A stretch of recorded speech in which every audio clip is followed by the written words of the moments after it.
మాజీ ప్రధానమంత్రి పెద్దలు మన్మోహన్ సింగ్ గారు మరణించడం ఈరోజు ఈ శాసనసభ గౌరవ ముఖ్యమంత్రి గారు తీర్మానాన్ని ప్రవేశపెట్టడం, ఈరోజు మాట్లాడినటువంటి పెద్దలు అనేకమైనటువంటి అంశాలు మాట్లాడినటువంటి సందర్భం అధ్యక్ష. జననం మరణం అనేది సర్వసాధారణమైనప్పటికీ చరిత్రలో కొంతమంది వ్యక్తులు మిగిలిపోతారు అధ్యక్ష. దాంట్లో మన్మోహన్ సింగ్ గారు ఒకరని చెప్పి నేను ఈ సందర్భంగా తెలియజేస్తా ఉన్నా. అయితే 1990s 1991 ప్రాంతంలో ఈ దేశ రాజకీయాల్లో ఒక తెలుగు బిడ్డ అపార మేధావి అయినటువంటి పివి నరసింహారావు గారు ప్రైమ్ మినిస్టర్ అవుతున్నటువంటి సందర్భంలో దేశ ఆర్థిక పరిస్థితి కానివ్వండి, దేశ దశ దిశ కానివ్వండి, చాలా ఇబ్బందికరమైనటువంటి పరిస్థితుల్లో వారు ప్రధానమంత్రిగా బాధ్యతలు చేపడుతున్నటువంటి సందర్భంలో వారు రాజకీయాలకు సంబంధం లేనటువంటి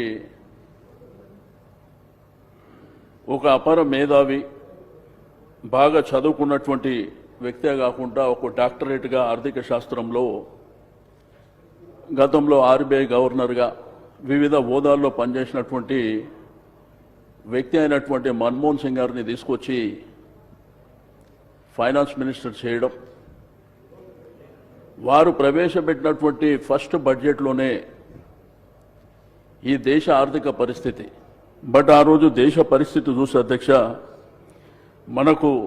2 వారాలకు సరిపోయేటువంటి దిగుమతులు, మారక నిల్వలు మాత్రమే ఉన్నటువంటి సందర్భం. ఫైనాన్షియల్గా ఏ దేశం కూడా మనకు సపోర్ట్ చేయలేనటువంటి పరిస్థితుల్లో మరి మన్మోహన్ సింగ్ గారిని ఫైనాన్స్ మినిస్టర్గా తీసుకురావడం,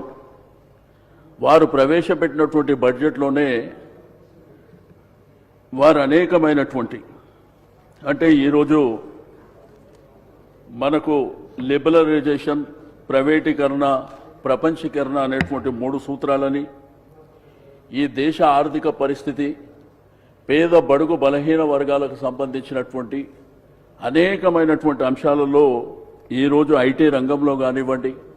లేకపోతే గ్రామీణ ప్రాంతంలో ఉన్నటువంటి రైతుల పట్ల కానివ్వండి, అదేవిధంగా యువతరానికి ఉద్యోగాల విషయంలో కానివ్వండి, చాలా కీలకమైనటువంటి అంశాలు వారు ఆ రోజుల్లో నిర్ణయం తీసుకోవడం. అయితే దీంట్లో పివి నరసింహారావు గారిది, మన్మోహన్ సింగ్ గారిది, ఇద్దరిది విడదీయరాని బంధం అధ్యక్ష. ఈరోజు మనము మాజీ ప్రధానమంత్రి మన్మోహన్ సింగ్ గారి గురించి మాట్లాడినప్పటికీ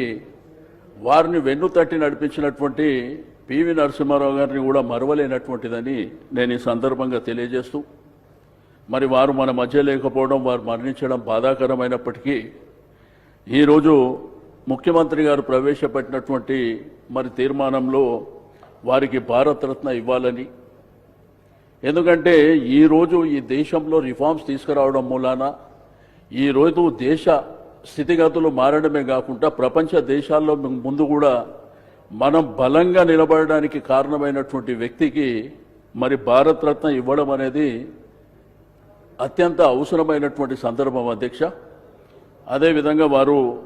వారి యొక్క ఫైనాన్షియల్ డిస్ట్రిక్ట్లో మరి వారి యొక్క స్టాచ్యూ ఏర్పాటు చేస్తామనడం మేము సంపూర్ణంగా మా పార్టీ పక్షాన మేము సపోర్ట్ చేస్తూ, అదేవిధంగా కేటీఆర్ గారు చెప్పిన విధంగా పివి నరసింహారావు గారిని మరి వారు కూడా ఈ దేశానికి మరి ఘనమైనటువంటి సేవలు అందించినటువంటి వ్యక్తిగా మరి వారి యొక్క మెమోరియల్ ఢిల్లీలో ఏర్పాటు చేయడంలో ఆ తీర్మానాన్ని కూడా ప్రవేశపెట్టవలసిందిగా ముఖ్యమంత్రి గారికి రిక్వెస్ట్ చేస్తూ, తప్పకుండా మరి అటువంటి గొప్ప వ్యక్తి మన మధ్యలో లేకపోవడం అనేది ఈ దేశ ప్రజలే కాకుండా ప్రపంచ ప్రజలు కూడా బాధపడుతున్నటువంటి సందర్భం అధ్యక్ష. రాజకీయాలలో అనేకమైనటువంటి హోదాలు ఉన్నప్పటికీ అత్యంత బలమైనటువంటి హోదానే ప్రధానమంత్రి పదవి అధ్యక్ష. బట్ ఈ దేశంలో ఎంత సింపుల్గా ఉండేటువంటి వ్యక్తి మన్మోహన్ సింగ్ గారు మనం చూసినాం అధ్యక్ష. వారు మాజీ అయిన తర్వాత కూడా అంతే సింపుల్గా ఉండడం,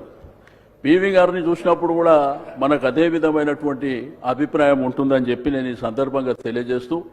నాకు ఇచ్చినటువంటి అవకాశానికి మీకు ధన్యవాదాలు తెలియజేస్తూ, ఆ కుటుంబానికి ఆ భగవంతుడు ధైర్యాన్ని ప్రసాదించాలని కోరుకుంటూ సెలవు తీసుకుంటున్నాను అధ్యక్ష.